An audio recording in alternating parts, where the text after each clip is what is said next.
There's those movies that you always kind of, want to see because you kind of miss that world. And it's so good being back. Hey, everybody, this is David, and today I'm going to be talking about Fantastic Beasts and where to find them. And I'm really happy to say that this is a really enjoyable film. I'm going to tell you my thoughts, my brief thoughts on it, what I liked, what I probably didn't like, and so forth. So let's get right into this. Let's start off with the characters. I think the characters in this movie, good and bad, are really good characters. I think I enjoyed them a lot. And they're very enjoyable characters. Specifically, the character of Kowalski, who I thought was really funny. He's definitely the funniest part in the movie. Does he steal the show? I think some of the CGI characters, the animal characters, the Fantastic Beasts, if you will, I think they steal the show a little bit more. Specifically, this little plant type character that's always on Newt Scamander's jacket all the time, hanging around with him. I think a lot of people will like that character a lot. There's a specific moment too where I think people will be like, "No." Yeah, I think all the characters are really enjoyable. Definitely the main four heroes, I guess. Can you consider them heroes? I guess they're heroes. Newt Scamander is definitely that Harry Potter type character. I'm not saying the personality is like them, but he serves that role as the main character that takes our heroes, his supporting characters, on this journey. There's definitely the Hermione type character, which is like the smart female of the group, which she's like an investigator, or not an investigator, but she's someone who works for the Ministry of Magic in New York to make sure that magic doesn't get out to the public. And when Newt, he accidentally has his beasts running free in New York, she kind of arrests him, but then befriends him when she realizes, her life is now on the line because of this, or her job is now on the line. And she has a sister too, she's a pretty funny character too.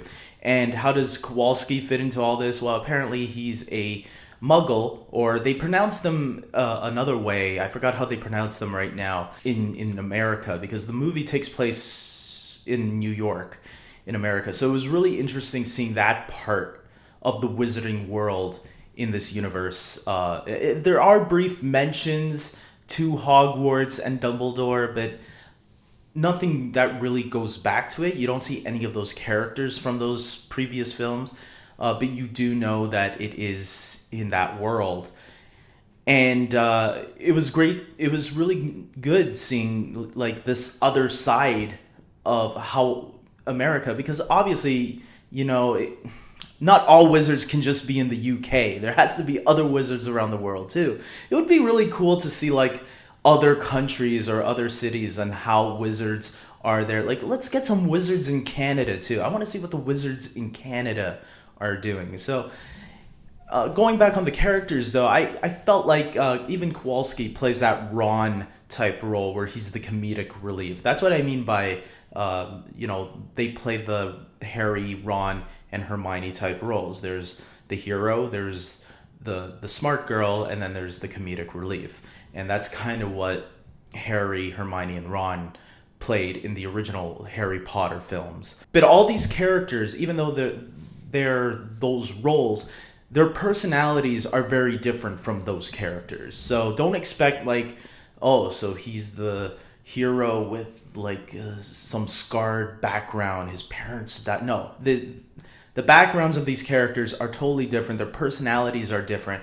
They're very enjoyable characters, but they kind of play that role in the story where those archetypes, I guess. The Fantastic Beasts element of the film are very enjoyable once you see these animals. Something that we never got to see too much of was the Fantastic Beasts element. We saw some of them, like the hypocrite, I guess, from Harry Potter and the Prisoner of Azkaban. That's the one that comes up to my mind right now the most.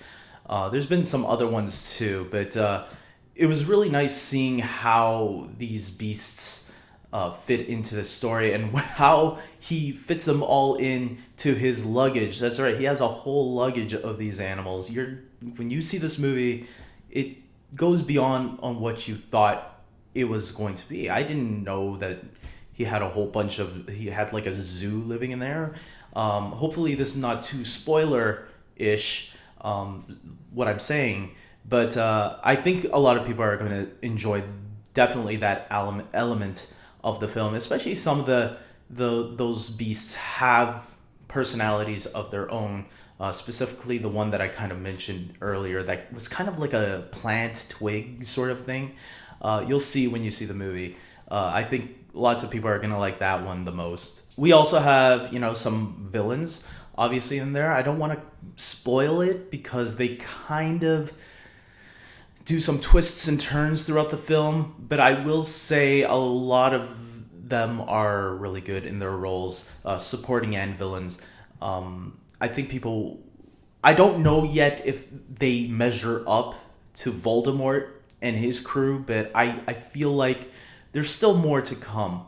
What I feel like this movie really did right was it definitely was setting up this new world with these new characters for us to know and learn about. And now that this is out of the way, I feel like the sequel can take this to the next step, because I thought that's what kind of was holding this movie down a little bit. It was still really enjoyable. I just felt like they had to introduce all these new aspects of the film and kind of reintroduce us to this world. Like some things they didn't really reintroduce. Like when you see the magic aspect, like when they use certain spells, you'll recognize certain spells from the Harry Potter films. Like there's that magic spell where they can take memories out of the mind, remember? Or I don't know, Expecto Patronum. You'll see spells that you recognize. And with that, there's these new elements to it, like these fantastic beasts or these new characters. And we have to learn a lot about them throughout the film, where unlike the Harry Potter movies, it was very similar to the first Harry Potter film, The Philosopher's Stone, where that movie was a really nice introduction into that world. But then once you continue the story, that's where things get better. And that's what I think the next Fantastic Beasts movie will do, because we do know that they are planning 5 films for this new franchise in this world of Harry Potter. And I'm really looking forward to that. I think this is a really cool film for Harry Potter fans and maybe movie fans in general. I think it's a really enjoyable film. It got some really nice humor throughout the film. It's not a dark film. It's actually a pretty lighter film. I was expecting it to be a little bit more darker. There are moments where it gets a little dark, like the Harry Potter films did. But for the most part, I felt it was more of a lighter toned film, more lighter than I was expecting.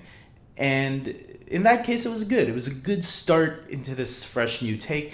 There were some aspects that I felt like, I wonder how they're gonna take this in the next one, because I did feel like this could have been a standalone film and been on its own, and that's it. No more Fantastic Beasts film. But now that it's already confirmed that we're getting 5 more of these, it does make me wonder, where is this going to go? So guys, there's not much that I really didn't like about it. I liked a lot of it, actually.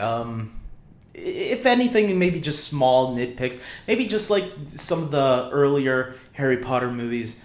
There are some slow elements in there, but for the most part, it's a really enjoyable movie. I think I still like a lot of the...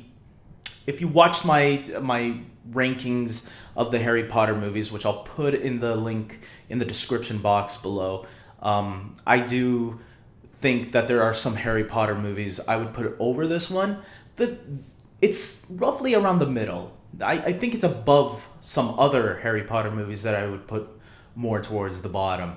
So with that being said, I think any Harry Potter fan, if you are a fan of this world, go check this movie out. It's worth checking out if you are a fan of this world.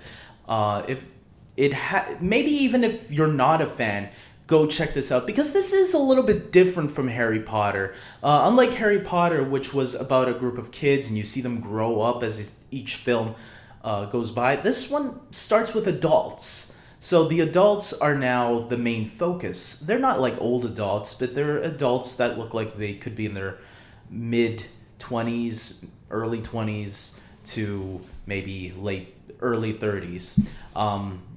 So I would say go check this movie out if you are a fan. It's a fun film for the whole family, I think.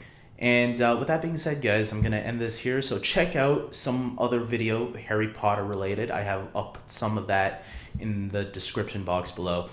And subscribe to my channel and like this video. And until next time, guys, take care.